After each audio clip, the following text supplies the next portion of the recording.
Коми получат 14 миллионов федеральных средств на дома культуры в следующем году. Об этом на расширенном заседании фракции «Единороссов» в Госсовете сообщил Иван Медведев.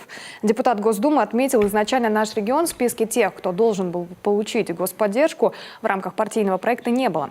Как результат этого года 24 учреждения культуры с успехом обновили материальную базу.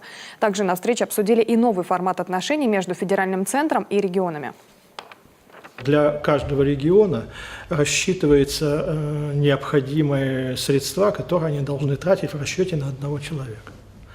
Там юг и центр – это 35-50 тысяч, 55 тысяч рублей на одного человека, а Дальний Восток и Север где-то от 100 до 150. Конечно, это сегодня уточняется. Нас вполне устроило бы и 100 тысяч на одного человека, потому что при сегодняшнем бюджете там расход в 63 миллиарда рублей, который проектируется, у нас, по идее, должно быть 85.